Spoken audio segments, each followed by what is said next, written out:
Sejahtera semua, selamat datang ke channel Fels Lifestyle. Halo semua, salam sejahtera Malaysia.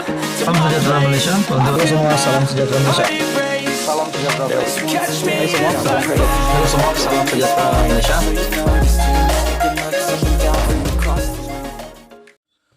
Halo semua, salam sejahtera Malaysia. Saudara-saudara yang amat dihormati, sebelum ini saya ada mendapatkan maklumat di mana terdapat satu pendedahan daripada kepimpinan Bersatu, ahli Bersatu, yang mengatakan bahwa Parti Bersatu tidak akan bertahan. Mungkinkah ini menimbulkan persoalan daripada ramai pendengar? Adakah Bersatu tidak lagi relevan sehingga PRU16? Adakah Bersatu akan benar-benar tumbang, akan benar-benar tenggelam, bubar sebelum PRU16? Nah, persoalan ini timbul karena kita dapat lihat banyak yang membuat spekulasi PAS akan tinggalkan Bersatu. Kita dapat lihat di dalam kepimpinan Perikatan Nasional yang dipimpin Tan Sri Muhyiddin Yassin sebagai pengerusi Perikatan Nasional yang juga adalah Presiden Bersatu menjadi pengurus CPN. Tetapi dalam masa yang sama, kekuatan Perikatan Nasional, saya boleh katakan ramai yang membuat kesimpulan kekuatan daripada Perikatan Nasional adalah daripada Parti PAS. Disebabkan Parti PAS lebih banyak kerusi berbanding Parti Bersatu. Ada yang kata PAS akan keluar PN, Hadi Awang akan keluar PN. Namun setakat ini belum lagi ada apa-apa maklumat yang sahih berkenaan dengan itu. Kita tahu kerjasama antara Muhyiddin dan Hadi Awang masih terjalin dengan baik setakat ini. Tapi saudara-saudara, di dalam penulisan daripada Harapan Daily ataupun perkongsian, Bersatu akan dipinggirkan oleh PAS menurut kenyataan daripada kepimpinan politik daripada DAP. Nah, tuan-tuan dan puan yang amat dihormati, sudah pasti kalau Bersatu akan dipinggirkan oleh PAS, Muhyiddin akan kritikal. Muhyiddin akan checkmate, Muhyiddin akan habis. Tetapi kalau benar Bersatu akan dipinggirkan oleh PAS, PAS akan tinggalkan Bersatu, maksudnya mungkin Perikatan Nasional juga akan bubar. Mutakhir ini Bersatu semakin lemah dan akan dipinggirkan oleh rakannya dalam Perikatan Nasional. PAS kata pengerusi DAP Johor Liu Chin Tong dalam ucapannya sempena konvensyen tahunan DAP Johor. Sejak PRN dan PRK adalah jelas bahwa Bersatu semakin lemah dan besar kemungkinan akan dipinggirkan oleh PAS. Jelas untuk semua juga bahwa Muhyiddin tidak lagi akan jadi Perdana Menteri dan Bersatu tidak lagi relevan. Yang relevan adalah Parti PAS. Liu berkata bahwa kerelevanan PAS tersela kerana menguasai kerajaan negeri Perlis, Kedah, Kelantan, dan Terengganu, manakala Bersatu mengetuai mana-mana kerajaan negeri. Liu yang juga timbalan Menteri Pelaburan, Perdagangan dan Industri turut memberi cadangan bernas supaya PN bertindak sebagai pembangkang yang bertanggung jawab. Setahun selepas PRU15, sudah tiba masanya pembangkang hari ini memeterai memorandum persefahaman atau Confidence and Supply Agreement CSA dengan Kerajaan Perpaduan seperti yang dilakukan oleh Pakatan Harapan dengan Kerajaan Datuk Seri Ismail Sabri pada September 2021.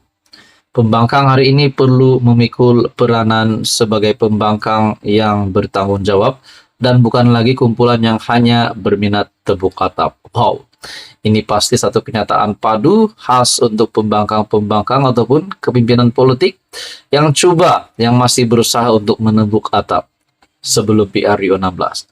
Apa komen Anda, tuan-tuan dan puan? Teruskan bersama di dalam channel ini untuk info yang seterusnya. Halo semua, salam sejahtera Malaysia. Terima kasih kerana memilih channel ini untuk mendapatkan maklumat-maklumat panas, info-info yang terkini, khususnya politik di Malaysia.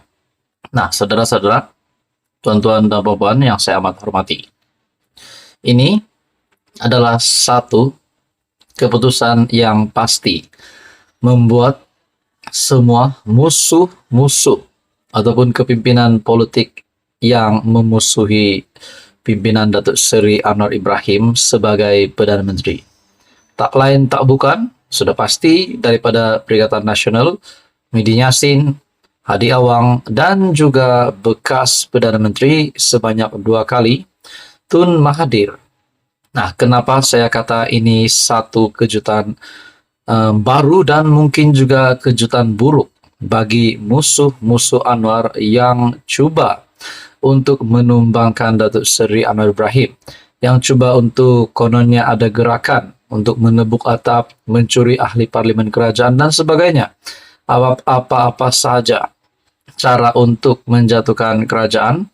Nah, ini satu pesanan ataupun ini satu maklumat yang pasti membuat musuh-musuh Anwar meroyan. Tuan-tuan dan puan yang amat dihormati, dikongsikan daripada Syahabuddin Husin berkaitan dengan kenyataan ataupun titah Sultan Johor, yaitu bakal yang di Pertuan Agong ke-17. Menurut perkongsian daripada Syahabuddin, beri Anwar peluang bukti kemampuan. Bakal Agong.